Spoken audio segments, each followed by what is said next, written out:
Колеги, ми продовжуємо робочий день. До слова запрошується речник адміністрації. We continue our day, and I give the floor to Presidential Administration spokesman on ATO-related issues, Colonel Andriy Lysenko. Good day, everyone, and to your attention are the main actions in the ATO area. In Lugansk area, the militants fired at our front positions at Bakhmutska highway near Novotashkevsky. And the militants used small arms and Zenith system 23-2 and 82mm mortars of at Zolote village.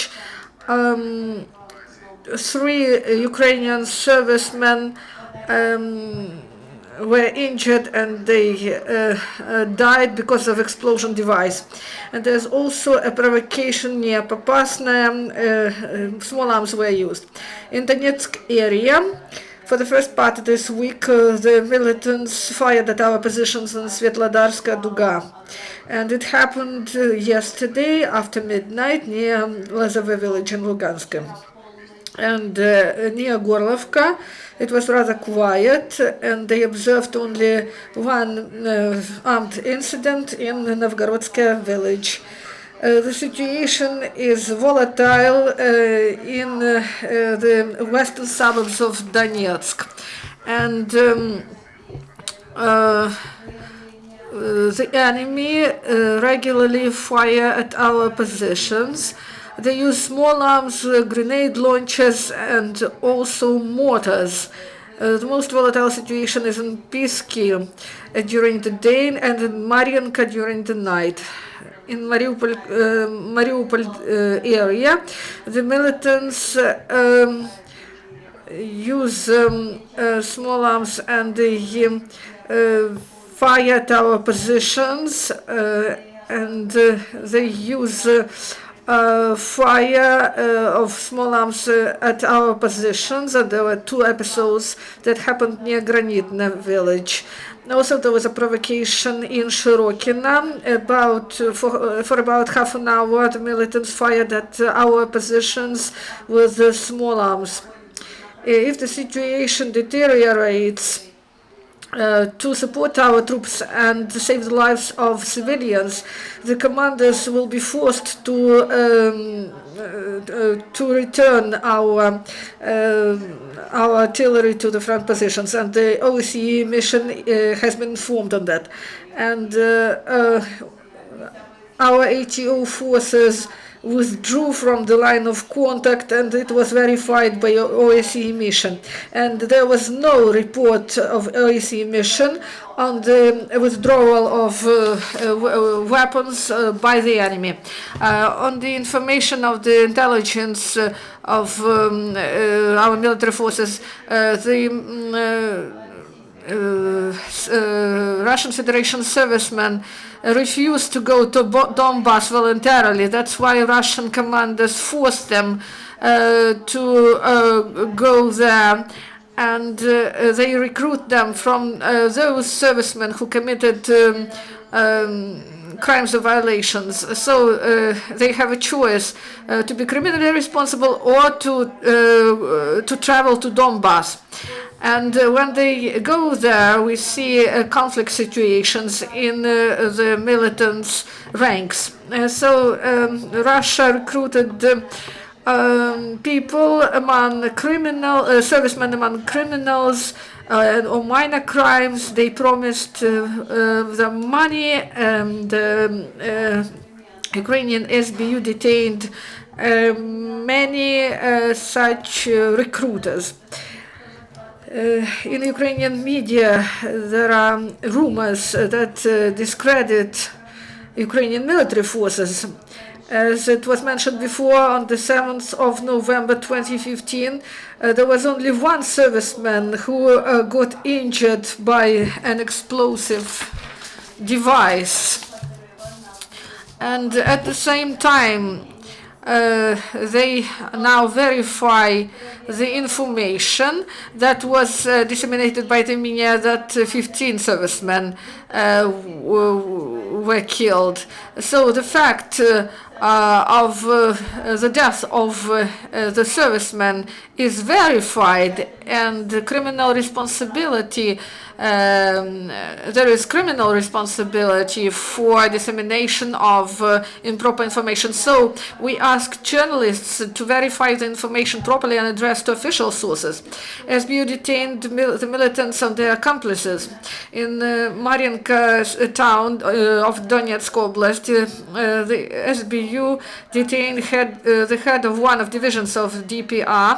The criminal robbed people and gave the money to the militants. And SBU also detained a resident of Poltavshina, who in the beginning of 2014 joined banned formation Russian Orthodox Army. He took part in took part in military actions against ATO forces, and he was detained when he returned to his hometown, and now the trial awaits him. So in Avdiivka, law enforcement officers detained a criminal with a full bag of ammunition, and they confiscated shells and cartridges, 119 cartridges to weapons. So in Donetsk Oblast they also found a cache of arms, and in Verkhoturetsky region of Donetsk Oblast, that is near the line of contact, they confiscated 3 anti-tank mines, 2 grenades, and also some gunpowder. Ukrainian anti-aircraft units continue to undergo training.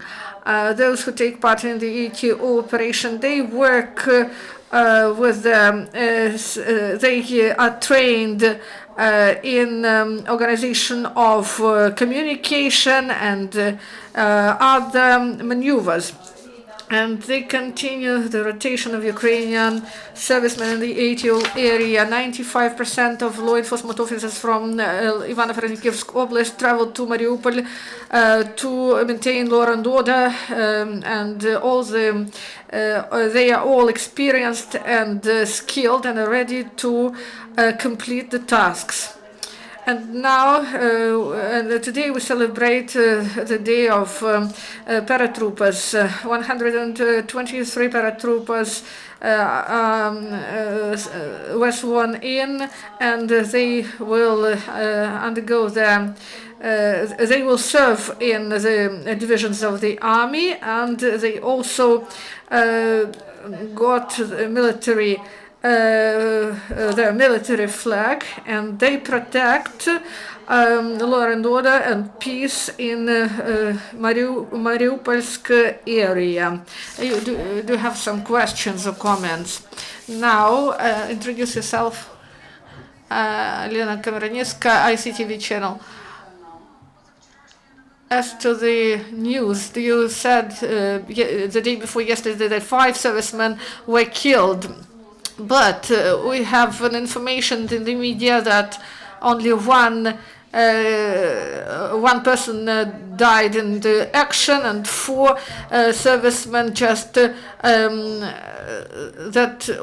there was some drunk servicemen who shot others. Do you have information on this? What happened? 2 days ago, we told about that 5 Ukrainian servicemen was killed. 4 of them died near Mariinka, and the information about suicide or something like this can be verified only after criminal expertise, medical expertise. If a journalist has his own laboratory and he has the results, so this one can provide this information. But as I know, military prosecutor's office carry out investigation, and once we have the results of ballistic expertise and medical examination, then we can say about the cause that conducted to the death of this serviceman death. the cause of the death of the serviceman. And what about the four servicemen? What was it? It was a checkpoint they served there. And this intelligence service of Russia say about the detention at Perikop checkpoint of one Ukrainian serviceman. Do you have some information on that? This information was disseminated by the Russian Federation, the intelligence, and they say that this person from Nikolaevsk brigade, but in Nikolaev there's no such brigade.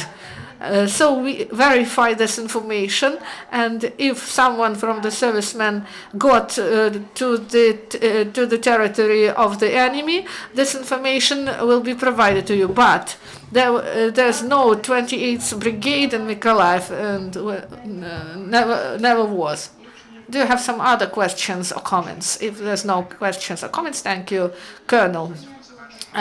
So we complete our briefing, and the next press briefing is at 1 o'clock.